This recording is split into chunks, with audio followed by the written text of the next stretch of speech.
Hi, this is Mrs. Marita. Welcome to AP Stats Lesson 1.2b. So today we're just going to work on one learning target. We're going back to LT1, but instead of focusing on dot plots, today we're going to focus on stem plots for quantitative data. We're also going to involve a calculator lesson, so make sure to have your graphing calculator handy. So today's lesson is a big graphing lesson. We're first going to focus on stem plots. Stem plots can be used for a single set of data, or if you have two sets of data that you want to compare. Maybe you've got data for male or female, California and New York, and you want to compare them. You could do that with some two dot plots or some other graphs, but a back-to-back stem and leaf plot is a great way to compare two sets of data. The stem is going to be the first part of your data, and this can be a single digit or, depending on the type of data, could be multiple digits. The leaf is the very last digit of the data, and this is only a single digit, always, no exceptions.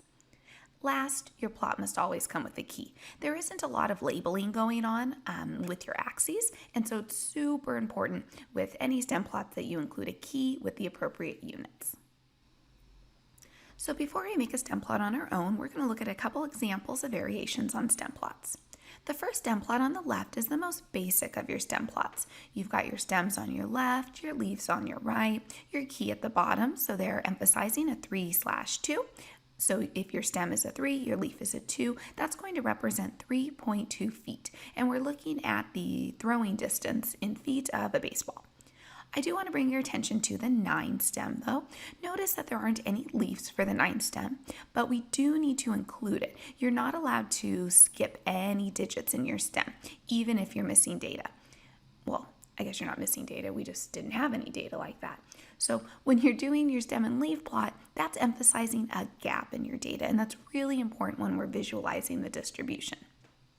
For the middle stem and leaf plot, you can see what they're doing here is called splitting the stems. So the stem goes 11, 11, 12, 12, and so on.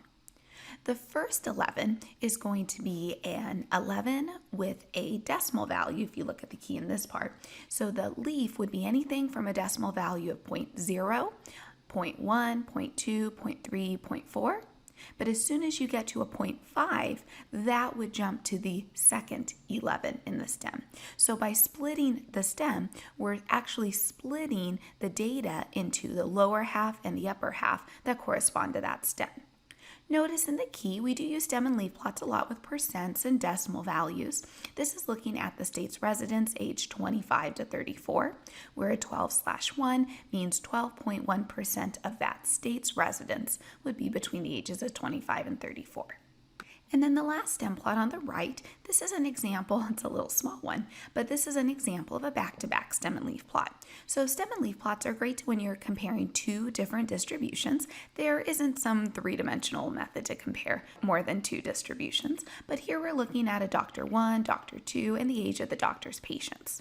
So down the center is your stem, so 3, 2, 1, 0, and this one's kind of unique. They are starting with the older patients at the top. I'd advise to always have your smaller values at the top. It's good for consistency when we're describing shape later, but some software and if you're reading articles, sometimes they do this, so just be aware. I advise we always start with the lowest stem at the top. So branching off to the right, you've got doctor 2, and then to the left, doctor 1. And then just notice that you're always starting with the smaller leaves on the inside and working out. So the most extreme values to the right or left for your leaves are always going to be those largest digits. So let's get into example 2. Just recall the previous data from the EPA and the miles per gallon for our cars. Let's get into this stem plot. So I'm not sure exactly what happened, but somehow I copy and pasted the wrong data. So just two little fixes. Would you double check that first data value should be that 24, just like the previous example, and there's only 20 cars we're studying here. So one advantage that you're going to see now about dot plots is that it didn't matter what order your data was in. But to make a stem plot, it's going to be helpful if our data is in order. So we're going to learn how to do that on our calculator today. Once we put our data in order from smallest to largest, then we're going to make two different stem plots. One will just be a basic stem plot, one will have split stems. Now you could always put your data in order just by hand. You can just kind of go through 20 data values, isn't too bad. But if you had a much larger data set, that would be a waste of time. And as we move on in this chapter, you'll find you'll probably want the data in your calculator anyway. So let's learn how to do that. So on your graphing calculator, there's three places that we're going to work most of the time. The first one, no surprise right here, is stat. Also up here, stat plot in the top left. That's a second feature, so you'll use your second button to get into it. And then third is this distribution, also a second feature. Those are the three places that we're going to use most of the time. So on our very first calculator lesson today, we are going to stat. So go ahead and click on stat. And then we want to get into this edit feature. We're going to edit a list. This is your calculator speak for entering data into a list. So we're going to click edit. You can hit the option 1 or just enter. And now we're going to enter our data. So you'll simply just go 24, enter, 32, enter. Go ahead and finish up your list. And so we get to our last data value, 36. Now you can always arrow around, you can go up or loop around to the top, but what we really want to do now is sort our data. So I'm going to quit out, just go back to my home screen, and then I'm going to go back and do stat. And we're going to go here, number 2, sort A. So sort A is going to be sort ascending, sort D, descending, clear list. That's one way to clear your list, but I'll show you another way. And I guess it's a good time to note there are a lot of features your calculator can do that have multiple menus, multiple ways to get to that feature. So I'll show you some, but if there's ways that you've gotten there in other classes, that works too. So I'm going to go to sort ascending and hit enter. And then we want to tell it what list to sort. So we're going to sort list 1. Oops, that's down here. So it's a blue feature. So we're going to say second 1, list 1, and then we just hit enter and your calculator just tells us it's done. But what we are going to do to get into the list is the same way we went into editing. So we'll hit stat and enter. And now we're back in list 1. The data hasn't changed. It's just been reordered. It's been sorted from smallest, and if we loop around, to largest. So now we're back to the notes, and we're going to have our calculator out next to us because that has our data sorted in order, and we're going to do part A. So part A is going to be graphing a stem plot, just the most basic.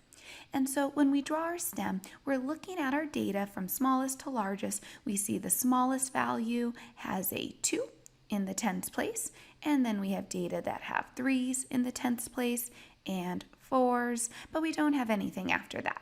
So this is going to be our stem, and then we're going to just go in order from our calculator. So 4, so now we'll get into the 30s. So we start with our 1, and then there was a 32, so 3, 2, and so on. So go ahead and fill these in. Just know when there's multiples, you do need to represent those data values multiple times. And so you'll see this one's kind of bunched up. We have a lot of data that's in the 30s, only one value in the 20s, and just the 4 in the 40s.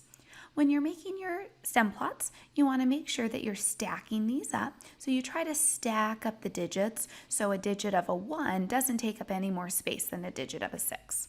And then the last thing we're missing is our key. So down below, we'll write in, I just always use the first value on my stem plot, but you could use any value you like. So 2/4, this is going to represent 24 mpgs. And when you see a stem plot that's really bunched up like this one with the 30s, that's a hint that maybe we'll want to split the stems. So let's try that. When we split the stems, you're just going to repeat. So 2, 2, 3, 3, 4, and 4.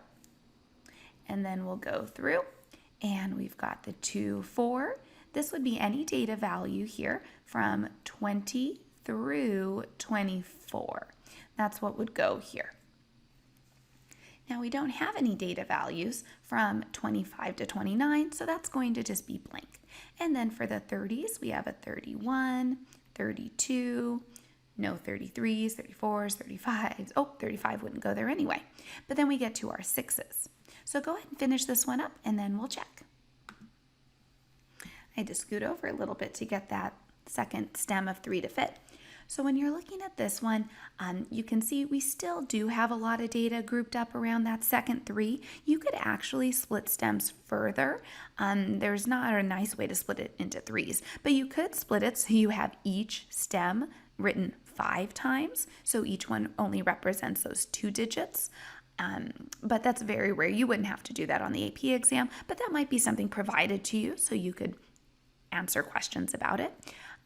Your key, we'll go ahead and throw it in again here, but of course the key is going to be the same. 2/4, make that a little bigger so it looks like a line, is the 24 MPGs.